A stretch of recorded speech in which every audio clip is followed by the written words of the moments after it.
So today I want to teach you 3 different ways that you can get closer to your authenticity.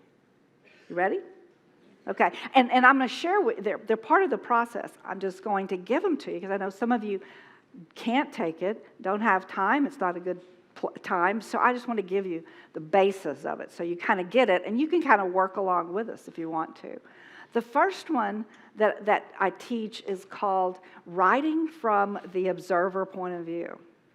Now, this is based on quantum physics. Some of you know more about this than I do, but you know that the observer effect was kind of coming around in the beginning of the 20th century, around the time, in fact, that Ernest Holmes was over here teaching Thoughts Create, the New Thought movement.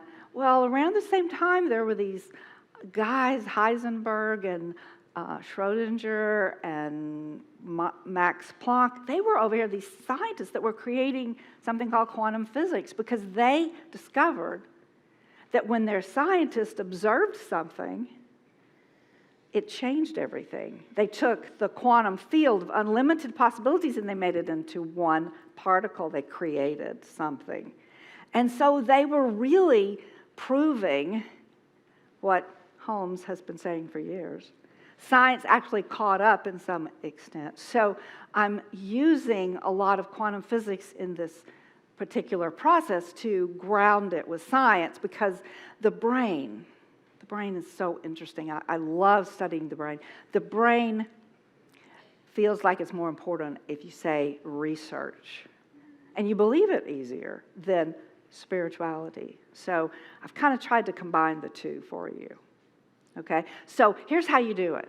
When you write from the observer point of view, it's simply turning it around your journaling, and you write from the third person.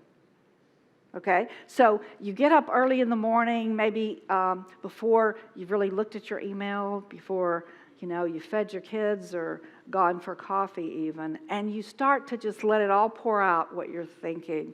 But you use third person. You would say, if I was writing, I would say, Jayne woke up this morning and she was very excited about what was going to happen and she blah, blah, blah. So write about your life using third person.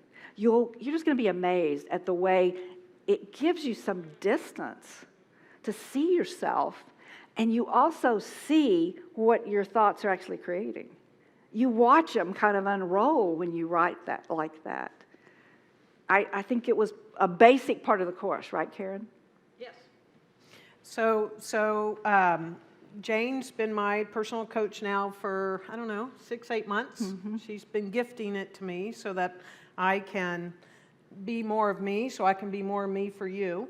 And that was one of the first things she asked me to do. And little did she know, I really don't like journaling. I don't like journaling. Yeah. I was like, what have I gotten myself into? But she said, just trust me, please do this. And so I started the practice of journaling in the third person, which I had not ever done before. No one had asked me to do that. And I started journaling each morning, like she's saying, in the third person.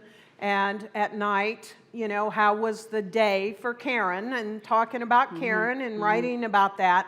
And on the days, I started getting a little more and more consistent. And I could see that it's shifting something in how I'm perceiving myself. Yeah. And then this rewire retreat that is at the crucible for me of this whole process that she's developed. I had to write. There were 4 stations, and one of them was writing. And I had to write a lot. My hand almost fell off over these 3 days. You loved that talking station, though, didn't you? Yes, I love the talking station. Yeah. But this, it makes such a difference to be the observer in the third person when I'm writing about it. It's one of the most powerful things that has been new to my life because I've always journaled in the first. I didn't like it when, so-and-so said this. And it's like, Karen didn't like it when, it's unbelievably powerful. So yes.